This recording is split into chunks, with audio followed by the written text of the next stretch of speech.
Hello everybody and welcome to the Footywired review of round 15 and preview of round 16. It is past 12:30 on a Wednesday night at midnight.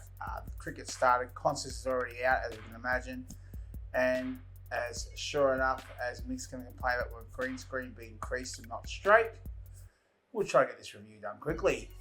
Anyway, round 15 sees the fourth of the 5 mid-season bye rounds, with the byes having an effect on a few teams already, as did a few injuries for some players as well.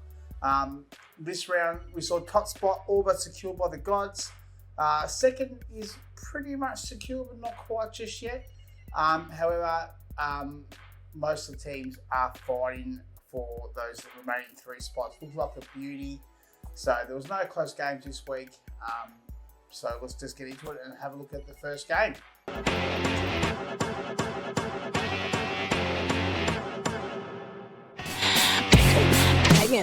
Lock it in. Saxophone lights. It's time to win. But Footywired. Footywired. Footywired. Footywired.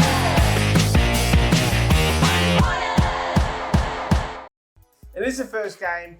The game we're going to look at is first place Gods of Olympus playing 4th place Sugar Daddies. And this game sees the Gods get the win and pretty much secure top spot on the ladder. First round bye in the finals. All but a miracle will stop that from happening. Gods got the win 408.5 to 366. Sugar Daddies, well, their best once again was Matt Rao as a tackler. He got 51. Parrish in the midfield was great with 57, and Stewart as the halfback got 58. For the Gods, they were well represented this week. All players having a pretty good game. One of the ones who were outstanding was Simon Wangani Malira. When Naz, he was a halfback, he got 73. He's been in great form really all season. Curtis as a full forward come in and he got 37, and Josh Dacos as a midfield got 58. If we look at the optimised lineups, great contest actually. The Gods got the win by 0.5 in the optimised lineups. So that would have been a really good contest if that was on. Sugar would have brought in Ainsworth the full forward, and Cherry would have gone as a rucker, and Cameron would have gone as a half forward. Took would have got the utility spot, while the Gods, McKercher would have got utility, Dacos to half forward, and Brayshaw would have got the midfield spot. Alright, so let's go to the next game.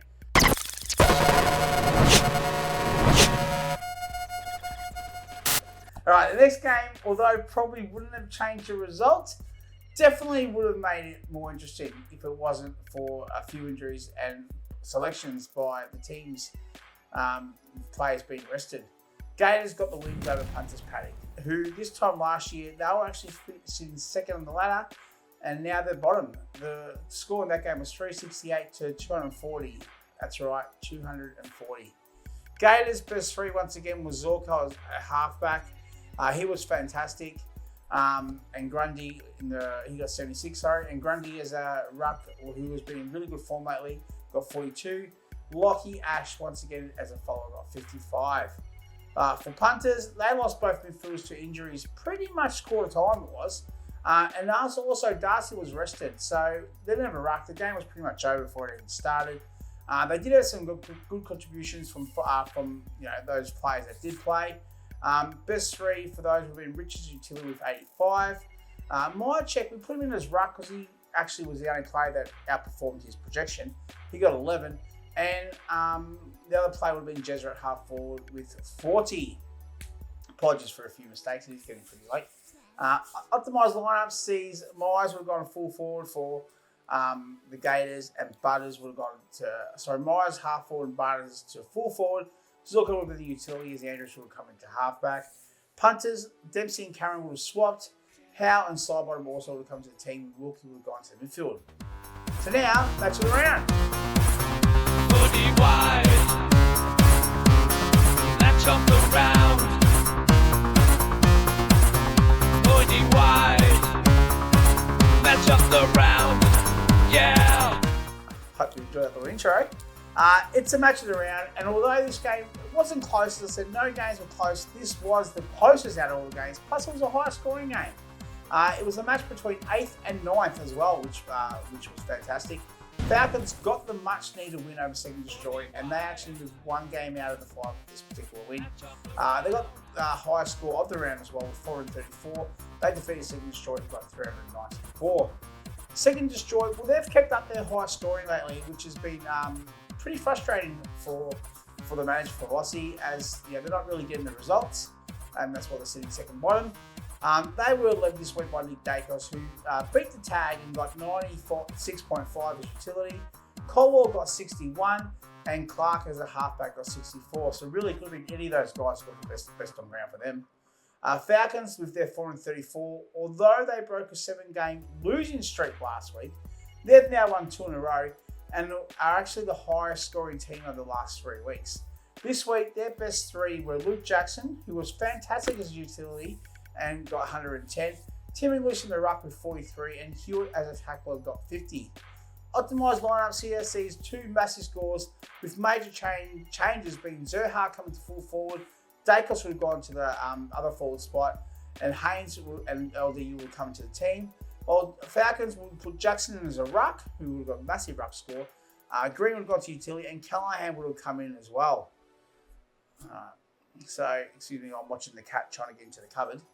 Anyway, the fourth game was third versus fourth. Looked like a good little contest on paper. Bombers got the big win over Renegades, 420 to 326.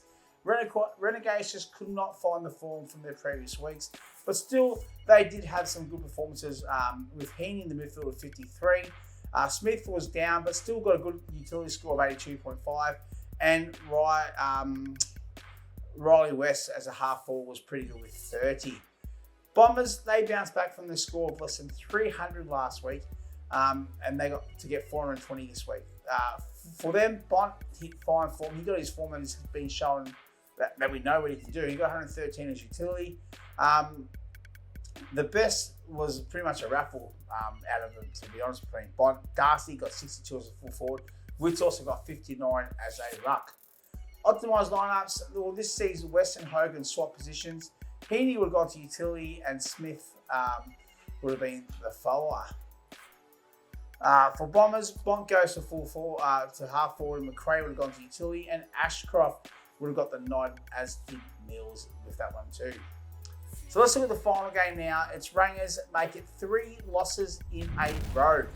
They were defeated by El Diablos 335 to 404.5. The mighty Devilcocks have pretty much secured second spot, and they've got this one win, while Rangers, they were third. 2 weeks ago they were third. Now the 7th, and although their first 8 are pretty good, there is more depth in Kenner's beard than there is on his bench. Got that one. Anyway, Rangers were led by Anderson once again as a utility, Boston as a halfback with 58, and Taranto as a midfielder with 53. El Diablos, they had good performances by Saronga's utility. He got 108.5. Ryan was just as good with 33 as a halfback, and Dunkley as a tackler with 54.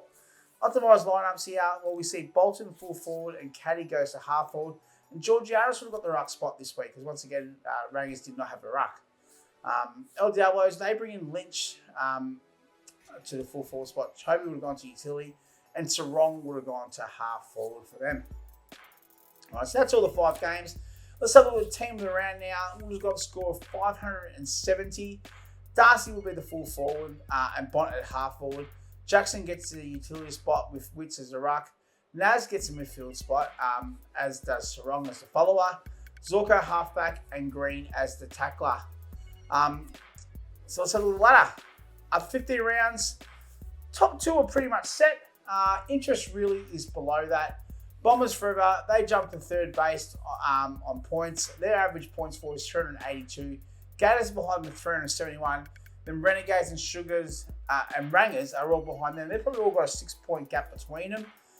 Third to seventh are all on 28 points. 1 game behind is Falcons on 24 points, who are averaging 372, so they've got a good score as well. Second Destroy 9th, but that's the reason why they're 9th is they've scored 2 more points than punters this year.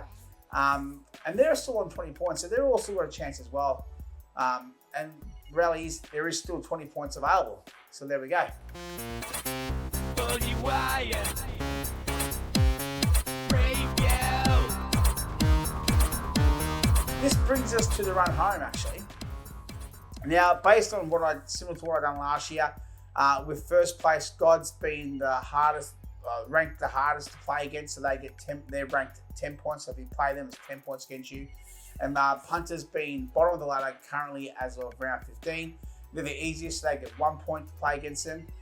Clearly, the lowest score, lowest to highest. Lowest is the easiest, highest is the hardest. The teams on bottom, on top of the ladder, obviously because everyone below them is a lower score, have got sort of the easier run to play with.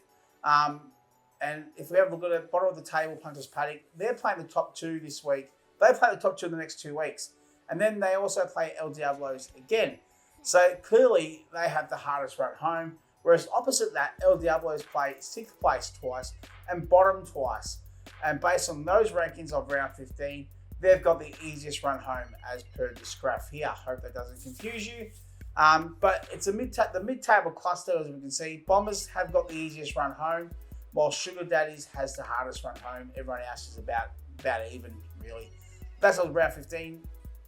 Wins this week, changes this week, could change. Because this week, for round 16, which we're going to go to now, it is the top 5 versus the bottom 5.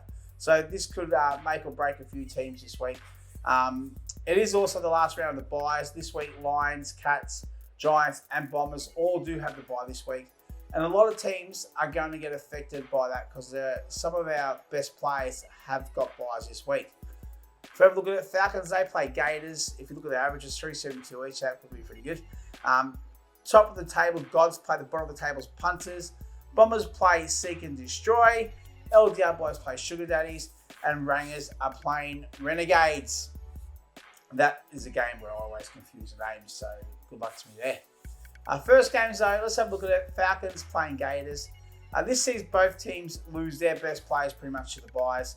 Falcons, they lose Tom Green and Callahan, but they do get Big Tex back, and he's got a favourite matchup against the Tigers this week as well.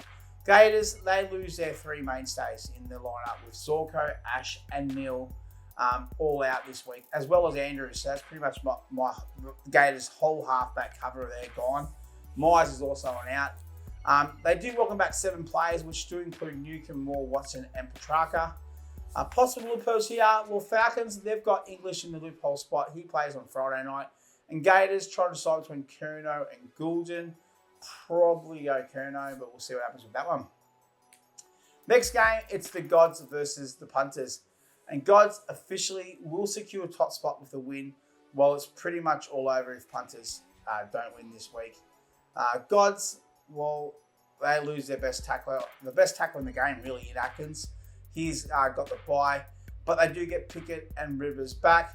Punters, they lose a few players, actually a few key players. They lose Dempsey and Cameron, Cameron's been playing every week. Hitwood's also out. Whitfield has got the bye, but he's also injured, as is Bedford. And Chalor looks like he's out for the rest of the Footywired season. They'll be glad to get back, though, their ruck in Meek, because he's returning from the bye, as does Chol, Dawson, Salem, and Graham. So a few good ins coming for Punters Paddock. Loophole options here. Well, Gods, they've got Rosie there as he's playing Thursday night. Punters, they've got a few options there. Richards plays on Friday. Then there's Chol or Sidebottom who play on Saturday, and they are options as well because they've got a lot of players playing on Sunday this week. So that's that game there. Third game we look at is Bombers versus Seek and Destroy. So before I get started, I think there was a joke Michael wanted me to make about what do I do with my hands. Oh, that's it. From Tallygator Nights. I don't know what to do with my hands. Anyway, third game, Bombers versus Seek and Destroy. Bombers, they lose Mana and Goldie to the bye, but they do get back the Crows boys and Rochelle and the Thrill Seeker. Still thought too hard to say his name. Second Destroy, they lose Bailey, Caldwell, Stanley, and Wright all to the bye, but they do get Gunston and Gorn back this week, who are put straight back into their lineup. Loop options this week for the Bombers. Well, Chera is an option. He plays Thursday. They've actually got 6 players playing on Friday, so that's a few options to choose from in that one. Second Destroy, they've already put Horn Francis in that position for Thursday night's game. All right, So the fourth game we're going to look at now is El Diablos and Sugar Daddies. El Diablos, well, were all but secure a final spot with this win. And they have actually lost to the bye this week some key players. They've lost Toby Green, Hugh McCluggage, Dunkley, their ruckmans in Ford, Big O and Briggs. They're all out. That means Tom Lynch is taking the ruck spot this week. They do welcome back though Keezer, Amon, Duggan and Nash. Sugar Daddies, they're losing 9 players to the bye. Plus they've got an injury in Harry Mackay, so they've only got 10 players to choose from really. Those players out include Stuart, Danger and Martin and Parrish, who have been in their team the last few weeks. Both teams have set their teams up, but El Diablos, they're probably going to want to change this because at the moment they've got Wines in this loophole. That's as of 12:48 tonight. They've got Wines in the loophole, but he's injured, so he's not going to play. So they might be able to go Cripps instead, or they can go Armory on Friday night, considering they've got Ben King playing early on Saturday. Sugar Daddies, they've got Cherry in there who plays the Twilight game on Saturday. All right, so the last game we're going to look at, let's just see what the cricket score was. It's 1 for 14. The last game we're going to look at is Rangers and Renegades, and both teams are on 28 points, so this is a very crucial game. Rangers, they're losing Caddy, Merritt and Kelly to the bye. They do get back Stephen May, Roy O'Brien, Saligo and Viney. Renegades, they're losing Hogan, Smith, Holmes, 3 of their best players all season, as well as Roberts and Setterfield from the Bombers. They do get back Oliver, Worrell and Rankin, and also Sizzling and Warple are tests, so we'll see if they're named later on tonight. Rangers have Viney as a loophole at the moment. They may change that. We'll see what he does. Renegades, they've got TDK in that position. All right, so let's have a look at the AFL fixtures now. Thursday is the Port and the Blues playing Thursday night. Friday, Swans and the Dogs. Saturday, 3 games is Suns versus the D's, Hawks and the Kangas, Pies and the Eagles. Sunday is Tigers and the Crows, and the Dockers and the Saints are the last game of the round. Don't forget, Lions, Cats, Bombers and Giants all have the bye. That's all for today. Sorry, this is coming out so late. Apologies to me. Good luck, everyone. See ya.